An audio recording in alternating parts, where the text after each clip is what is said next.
आज मैं आप लोगों के समक्ष एक श्रीमद् भागवत महापुराण का तृतीय स्कंद का चौथा अध्याय उसको सुनाने जा रहा हूँ। उद्धव जी से विदा होकर विदुर जी का मैत्रेय ऋषि के पास जाना। उद्धव जी ने कहा, फिर ब्राह्मणों की आज्ञा पाकर यादवों ने भोजन किया और बारुणी मदिरा पी। मदिरा मीन शराब पी। उससे उनका ज्ञान नष्ट हो गया और वे दुर्वचनों से एक दूसरे के हृदय को चोट पहुंचाने लगे।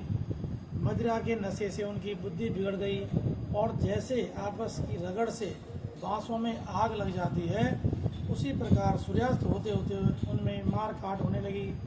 भगवान अपनी माया की उस विचित्र गति को देखकर सरस्वती के जल से आचमन करके एक वृक्ष के नीचे बैठ गई। इससे पहले ही शरणागतों का दुख दूर करने वाले भगवान श्री कृष्ण ने अपने कुल का संहार करने की इच्छा होने पर मुझसे कह दिया था कि तुम बद्रिकाश्रम चले जाओ, यानी बद्रीनाथ चले जाओ। विदुर जी इससे यद्यपि मैं उनका आशय समझ गया था, तो भी स्वामी के चरणों का वियोग न सह सकने के कारण मैं उनके पीछे पीछे प्रवास क्षेत्र में पहुंच गया। वहाँ मैंने देखा कि जो सबके आश्रय हैं, किंतु जिनका कोई और आश्रय नहीं है, वे प्रियतम प्रभु शोभा धाम श्याम सुंदर सरस्वती के सिर पर अकेले ही बैठे हैं। दिव्य विशुद्ध तत्व में अत्यंत सुंदर श्याम शरीर है। शांति से भरी रत्नारी आंखें हैं, उनकी चार भुजाएं और रेशमी पीताम्बर देखकर मैंने उनको दूर से पहचान लिया।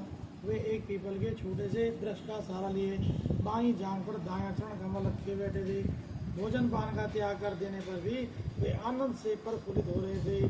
इसी समय व्यास जी के प्रिय मित्र परम भागवत सिद्ध मैत्रेय जी लोकों में स्वच्छंद गुजरते हुए वहाँ पहुँचे। मैत्रेय मुनि भगवान की अनुरागी भक्त थे। आनंद और भक्ति भाव से उनकी गर्दन झुक रही थी। उनके सामने ही श्री हरि ने प्रेम एवं मुस्कान युक्त चितवन से मुझे आनंदित करते हुए कहा। ये मैं इसलिए आपको बता रहा हूँ कि मदिरा पीने से, शराब पीने से, या जो हमारे समाज में शादी ब्याह के समय पर जो मदिरा का सेवन किया जा रहा है, उससे कहीं ना कहीं हमारे समाज में विकृतियाँ पैदा हो रही है और शादी ब्याह में लड़ाई झगड़ा, और कहीं गाड़ी गिर जाती है, कहीं कुछ नुकसान हो जाता है, कहीं जो है बहू बेटों की नहीं बनती। ये सारा काम जो है, शराब एक ऐसी चीज़ है जो आदमी के, मनुष्य के दिमाग में जो है जहर घोलने का काम करती है।